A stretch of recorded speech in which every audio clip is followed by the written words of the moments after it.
Greetings in the matchless name of our Lord and Savior Jesus Christ once again. So we all live in the end times, right?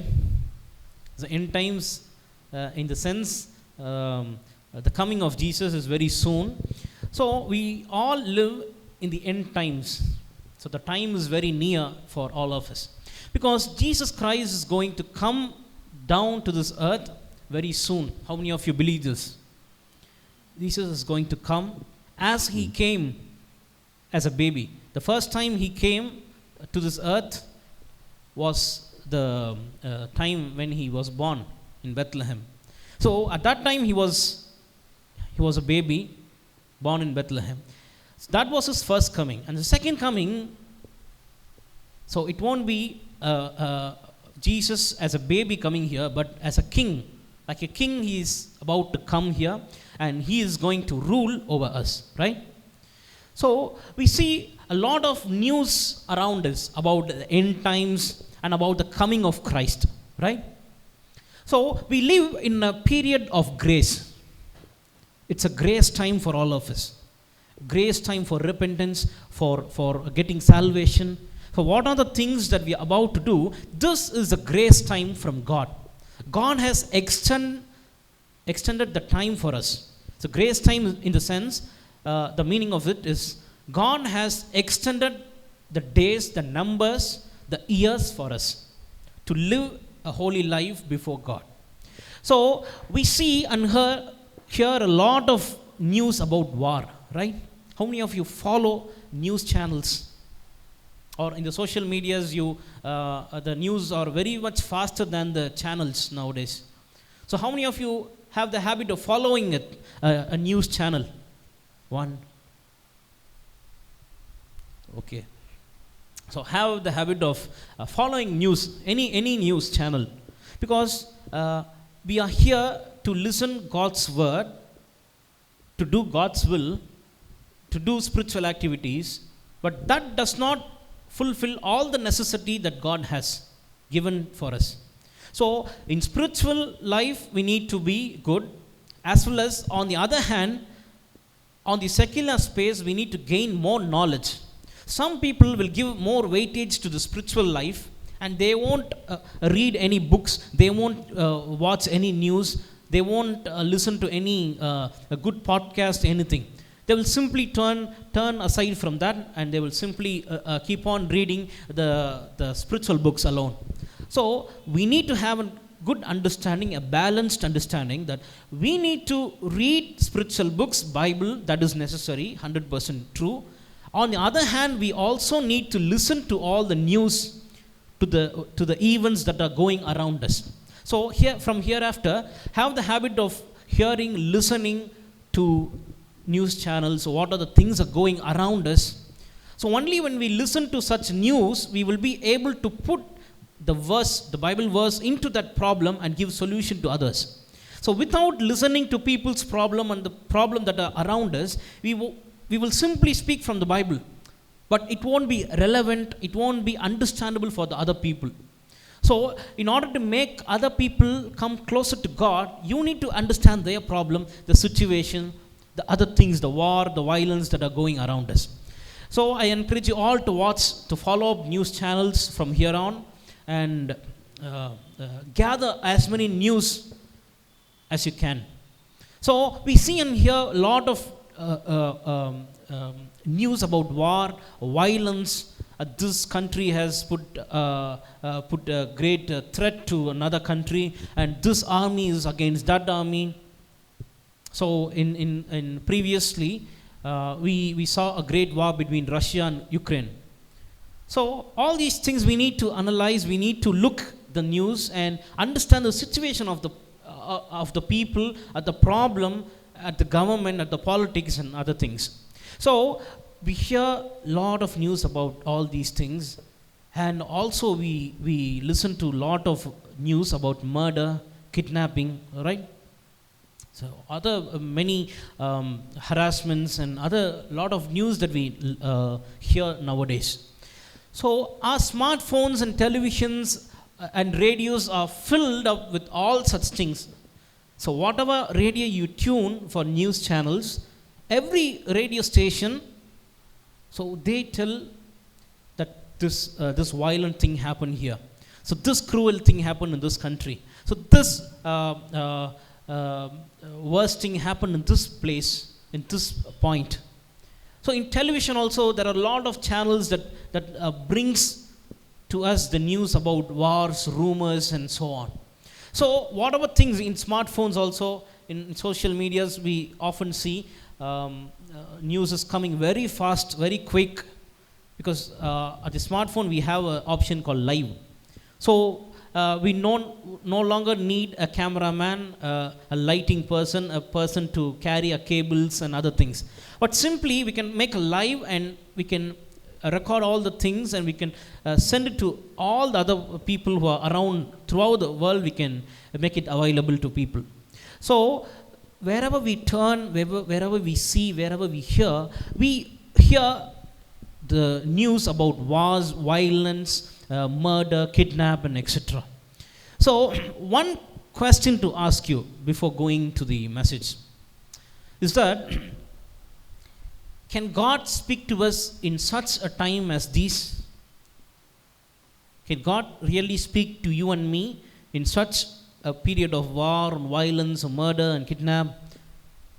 Can God speak to us in this time? No? Not possible? Can God really speak to you and me in this chaotic situation, in this worst situation? Yes. The answer is yes. He can speak to us even in such worst situations.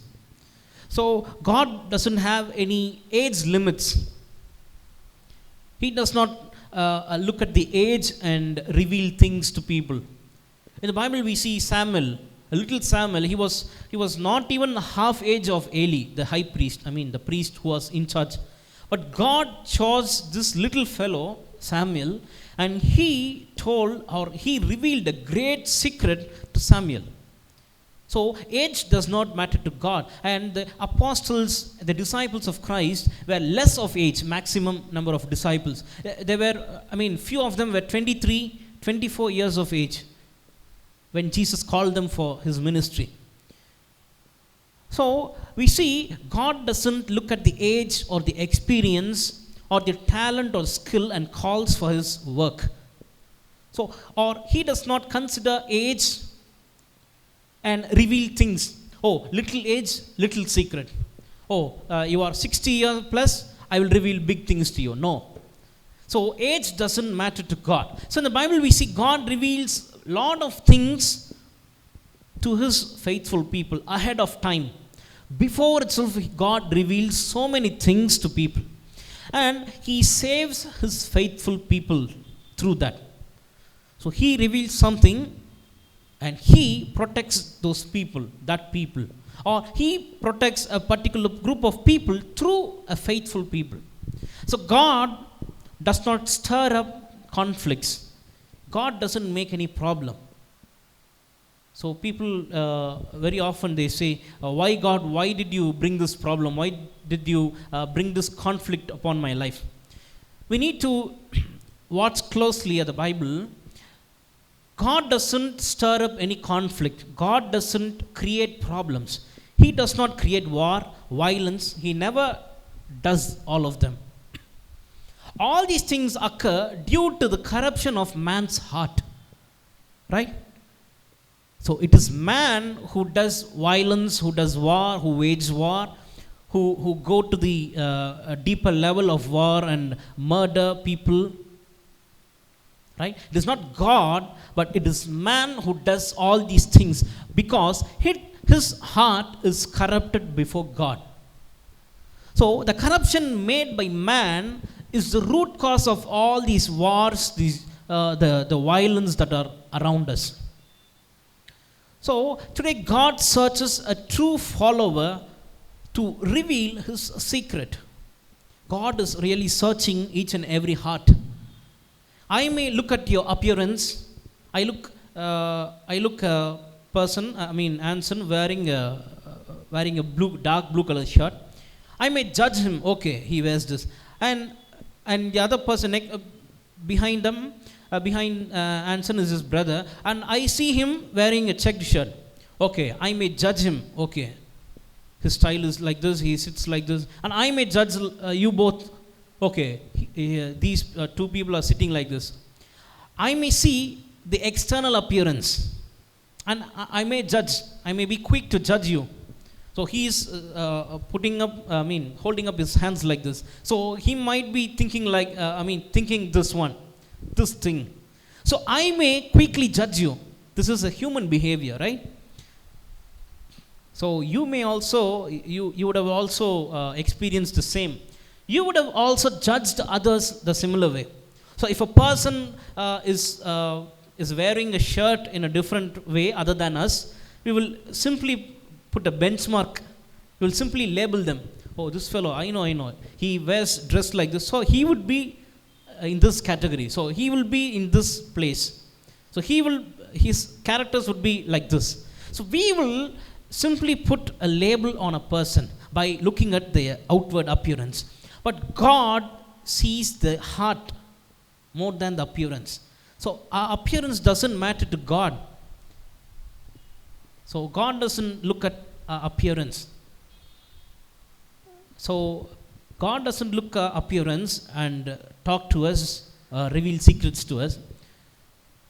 Then don't come with half-and shirt or t-shirts. Clothes which are not suitable for church setup. So wear a good-looking dress. So a dress that doesn't make others attract, but if you are comfortable, okay. So I may judge quickly, but God searches people. He searches true followers.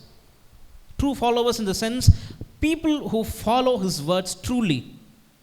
Then there are, on the other side, people who follow His words falsely, like Pharisees and Sadducees, for others' sake.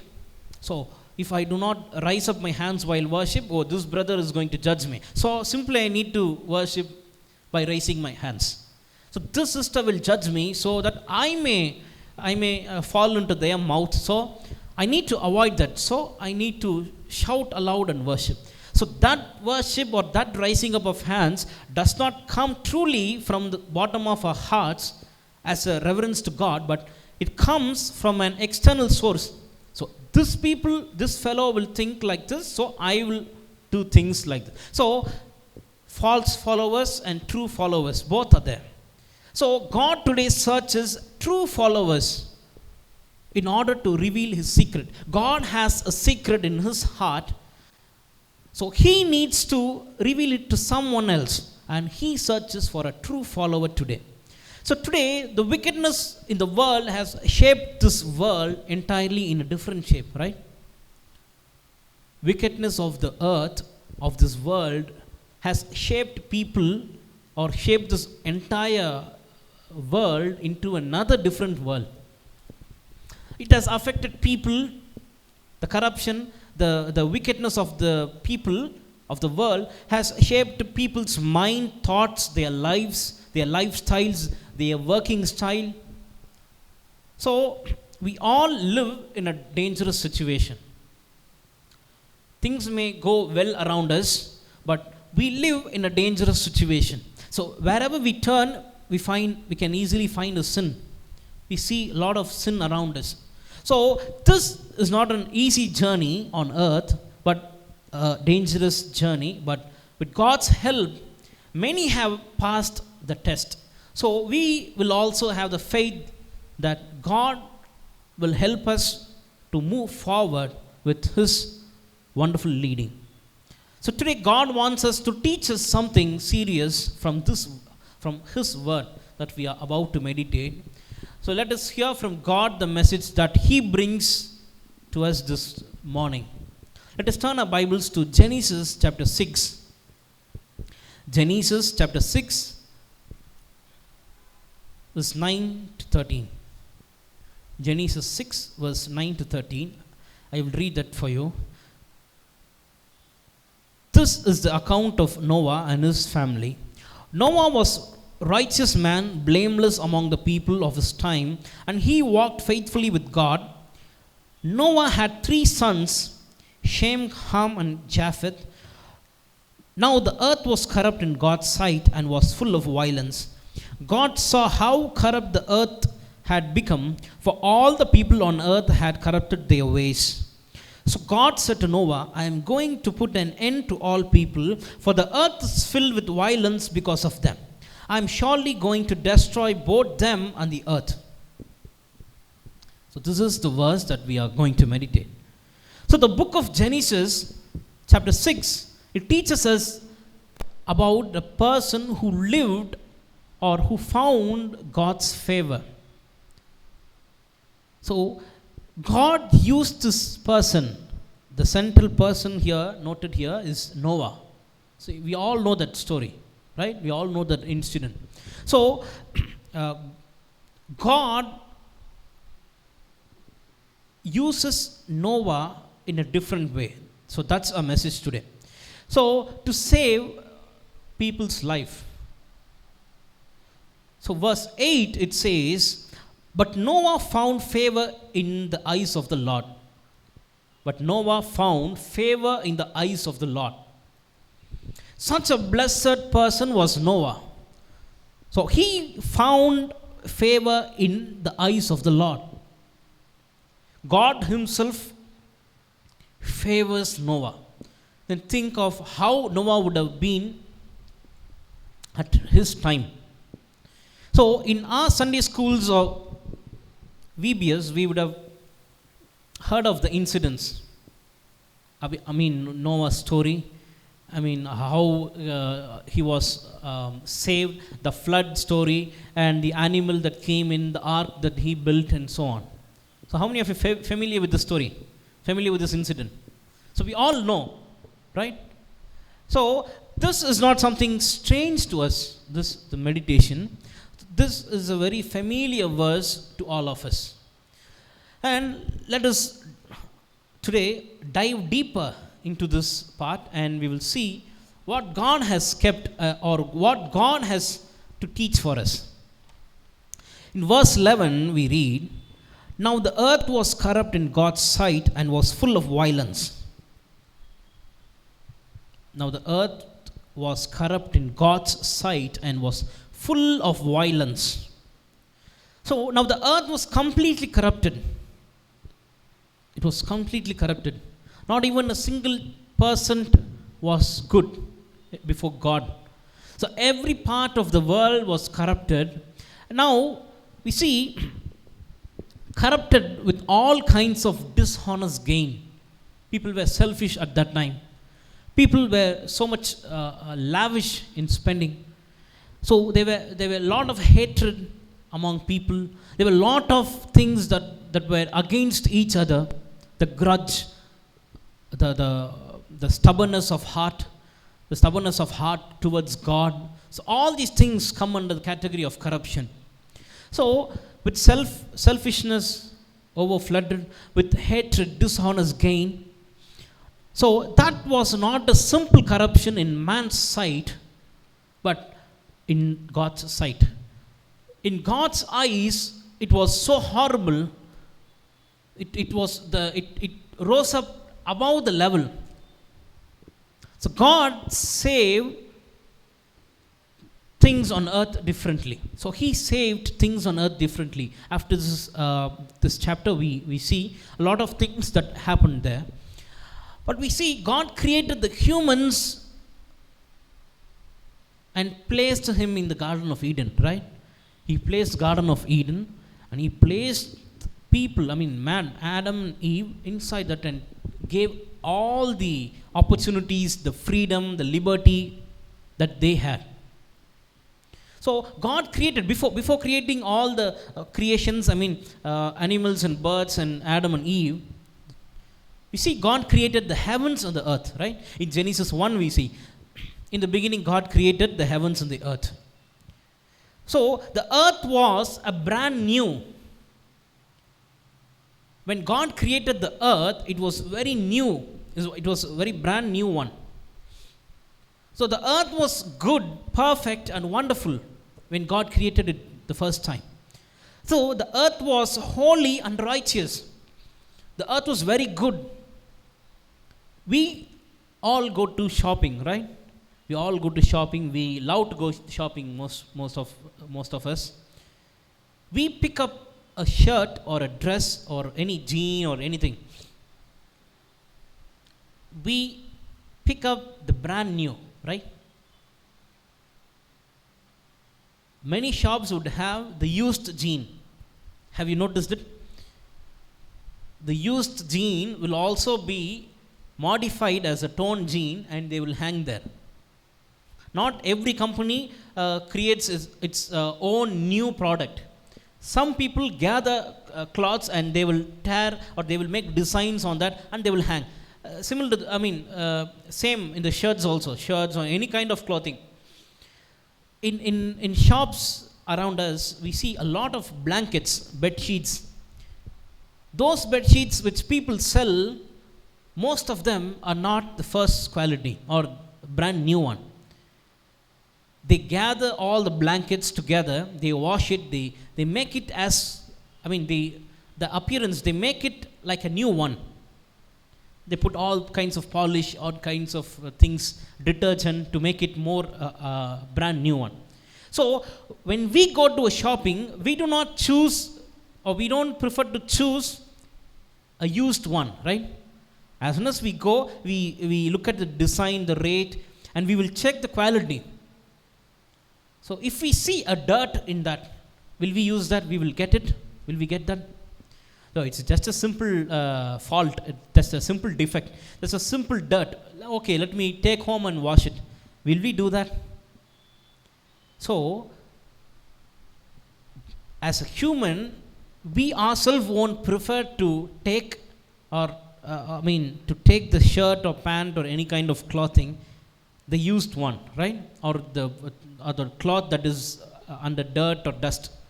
So, God doesn't create older or the used earth, but He created a brand new earth for all of us, for the human, for the mankind. So it was good, perfect, it was holy at the beginning. So earth, it faced a huge loss, which is the fall of mankind. God created a holy, a brand new, a good, perfect earth and gave it into the hands of mankind. But man, he sinned against God and corrupted the whole earth. Corrupted the whole earth in the sense, wherever people were, they were all against God. They were all against each other. They were rebellious. They were selfish people. So sin covered the earth. Sin covered completely the earth. So sin covered the thoughts of the people. Sin covered the minds of the people. So before before the fall, everything was good, perfect, holy. But after the fall, the same earth became sinful earth. It became a wicked earth. So God felt very bad after the fall of mankind. So He felt very bad that He created man. So coming back to Genesis 6, we see God saw the earth that was full of corrupt, and also He saw the earth was full of violence. He saw the earth was corrupted. Also, He saw the earth was full of violence. Violence in the sense, not just beating others. So not that violence alone. Violence is hating someone very badly. Like racism. If a person next to us is very dark in skin, very brown, in most parts of the country, people won't sit near them. They will avoid them. So violence is hating someone badly. Violence is twisting things. That is also a violence. Changing truth into false. Changing good into bad. So changing or twisting things. Violence is shaking up the foundation of truth. Making the false as truth and the truth as false. So that people will be confused and they will walk in the bad ways. This is also violence. changing up the whole setup that God had already placed before people. So changing God's ideas, changing God's intentions, all these things comes under violence. So God saw the earth was full of corrupt. There is no person who was exceptional in this. Every person was corrupt and every person was filled up with violence in his heart. And the 12th verse we see, God saw how corrupt the earth had become, for all the people on earth had corrupted their ways. People walked away from God. People distanced their lives from God, distanced their behaviors from God, distanced their thoughts from God. Oh, God's ways, okay, I don't need God's ways. I don't need God's counsel. I need to walk on my own ways. I will choose ways on my own. I will do things on my own. I don't need God for any help.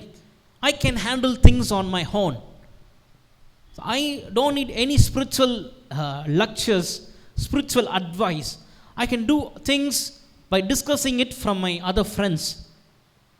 So people's way went away from God, from good ways to bad ways. So from moral ways, from ethical ways to unethical, immoral ways. From righteous way to unrighteous way. From holy way to sinful way. So people's way began to get diverted from God's way. If this is God's way, people chose the opposite way. What is the opposite of day? The opposite of day is night. The opposite of good is evil. The opposite of light is. So the people at that point chose the opposite of goodness, opposite of God, which means they chose evil. They chose darkness purposefully. So all the things that they did was against God, against God's teachings, against God's commandments, against God's promise. So God made covenant, He made promise with His faithful people. But later on we see the people who made covenant with God slowly changed their covenant. They changed from good ways to bad ways. So today also, if you go and preach the gospel, people will tell, that's stupid. That's useless thing that you're coming and telling us. So we have other things to follow. Who is that person whom you are preaching now? So people ask, because their ways are corrupted, so that they cannot understand the truth, or they do not allow the truth to enter in their hearts. That's today's situation. So wherever we find people, wherever we tell the gospel, if people reject our gospel, the good news of the Bible of Jesus Christ, which means that their ways are corrupted. So people's ways at that time were corrupted before God. And 13th verse we see, so God said to Noah, I'm going to put an end to all people, for the earth is filled with violence because of them. I'm surely going to destroy both them and the earth. So, till a certain point of time, God tolerated everything. Just because God is very gracious, He won't be gracious in all situations, right? So, our parents are good, right? How many of you tell that my parents are good parents? Good parents. But if you do any wrong, will we see any goodness in them? They will put us down, they will beat nicely, right? So, just because they smile, they do things for us, doesn't mean every time or whatever things that we do, they will appreciate. No. If we do good things, they will appreciate. If we do bad things, we will get beatings, right? The same thing applies with God. Just because He is gracious, compassionate, lovable, is very compassionate to us, doesn't mean He will be compassionate and he will be so much good to us even when we sin against him. No. When we sin against him, he stands opposite of us. He stands against us. So, till a certain point of time, God also tolerated this. God has a good character. I mean, every character is good, but a highlighting character is that God tolerates us. He tolerates a sin. So, just because He is so compassionate to us doesn't mean we need to sin again and again and again. So, a salvation is not a license to sin. So, our God, He really waits for us. Oh, today He will come back. He will return back. So, this day she will return back. So, my child, my daughter, my son will be returning back. Okay, I must be patient with. So, God was very patient with the people who lived there. But we see He was very patient and quiet. God looked all this corruption and all this violence that were among the people. So there came a particular point where God felt so irritated, He felt so embarrassed, and He felt so angry that He no longer could continue His compassion or His lovable feeling towards mankind. So particular point of time, He was okay, fine, okay, He will return back to me. But people have crossed their limits. People went away from God and they crossed all the barriers, the things that God put a boundary. So they crossed the boundaries that God put. God said to Noah one secret. So in such a time as these, I once, at the beginning I asked you, will God speak to us in such a time like this? You see, Noah, he found God's favor, and God chose Noah and revealed a secret to him. So our God searches people, true followers, to reveal a secret. So at that time, Noah was selected or elected by God to reveal his secret. So he said, I am going to put an end to all people. I am going to end people's life. God was like, it is enough. It is enough that people lived on this earth. I am going to make an end of this. And he also continued, for the earth is filled with violence because of the people. I'm going to cut the people, cut their ears, cut their lives from on the earth, because their corruption has reached the peak. And we see, I'm surely going to destroy both them and the earth. Earth did not do any trouble to God. But due to man and his sin, both mankind as well as earth suffered a lot. So that's what God tells here. So a secret was revealed to Noah by God here. He called Noah and told all these things. I'm going to put an end to the people. I'm going to put the end to the earth. And I'm going to destroy everything.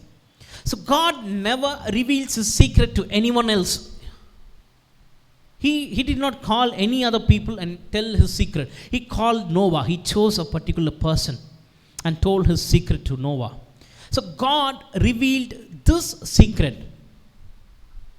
Which secret? I'm going to destroy. I'm going to put an end to man as well as the earth.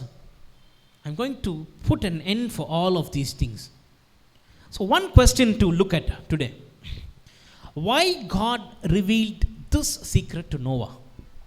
He did not call anyone else other than Noah. He called Noah, one person. Why God revealed this secret to Noah? What made this possible? Can you quickly guess this? Why God chose Noah? He had so many options. He could have called his angels. He could have called some other person on the earth. But why particularly Noah? Why God revealed this secret to Noah, and what made this possible?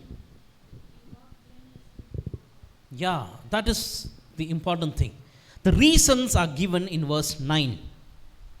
It says, the first verse of today's meditation, this is the account of Noah and his family. Noah was a righteous man, blameless among the people of his time, and he walked faithfully with God. See how beautiful it is. Noah was a righteous man, blameless among the people of his time, and he walked faithfully with God. These three things are the reasons why God revealed his secret to Noah and why God made this possible with Noah. The first reason is that Noah was a righteous man. Noah was a righteous man. Righteous man in the sense, he followed God's commandments. He followed God's ways. He thought, God doesn't approve this, so I need to stay away from this. So this thing is not from God. I need to stay. Righteous man means righteous before God. Noah was a righteous man before God. God looked Noah and would have thought to himself, this person is a righteous person. He obeys my commandments. So before me, he stands and his family stands due to him. So this person is a righteous person. So it's a certificate from God. Righteous man means righteous before God. And the second reason why God revealed his secret to Noah and made this possible is that Noah was a blameless man. He was a blameless man. Blame in the sense, in schools or college or workplace, we will do something if the issue is too high, or if it is about to spoil a name and reputation, we will easily put that on the other person. Ma'am, I was not there. I did not come to that class. I was absent on that day. It was that person who did this. So we will put the blame on that. So comparing Noah here, Noah was a blameless man, which means the verse clearly says blameless among the people of his time. So there were no people who came forward and pointed out their fingers and told Noah, you are a blameful person. I need to blame you for this. So he was blameless before man. The first thing was righteous before God. Second thing was blameless before man, his own people. No people could point out their fingers and tell even a single thing against Noah. So he was very well with the people. And third reason why God revealed his secret to Noah and made this possible is that Noah was a faithful man, which means faithful before God as well as man. He was so faithful, obedient to God, as well as he was so faithful to man, which means he never made any corruption. He was so faithful to other people. So if he gets something, he was so faithful to return it back. Such a humble and good quality he had. So righteous before God, blameless before man, faithful before God and man. So I want to encourage you by telling this. Even if the world or the people around you are corrupted, are not good, violent, pray for them. Even other people are doing wrong things, bad things, pray for them. But don't have any connection with them. Once you open your jar, easily the dust will sediment on that. If dust sediments on that, easily that pickle or that food or anything, it gets spoiled, right? You need not put your fingers inside of it, but if you keep it open, some other particles will fall into it and make the whole dish corrupted, spoil. So even if the world or the people around you are corrupted, pray for them, but don't have any connection with them, just as Noah did. So even if it is to stand alone, so even in the place where you work or where you study, if there is no good person at all, good friends, even if it is to stand alone, stand alone, stand separately, God will see that faithfulness and reveal His wonderful secret to you and me. God searches faithful people today to reveal His secret. So if you are a righteous person before God, blameless person before man, and faithful person before God and man, God will get inspired. He will look at us and He will think within Himself, this is the man that I choose. This is the woman that I am about to choose. So he is very blameless. He is very righteous. He is very good. He follows my ways. So even the other people are corrupted around him, he follows my ways. So God, He feels so good about us. And that's a duty on earth, to make God feel good that He made us place in this earth. So remember these three things. Noah was a righteous person, so be like Noah. Noah was a blameless person, so be like Noah. And Noah was a faithful person, so be like Noah. So let us take this as a personal message. Every message is a personal message. And take this to your heart and keep on meditating on this, and God will speak and reveal more things to us in the upcoming days. Let us look to the Lord in prayer.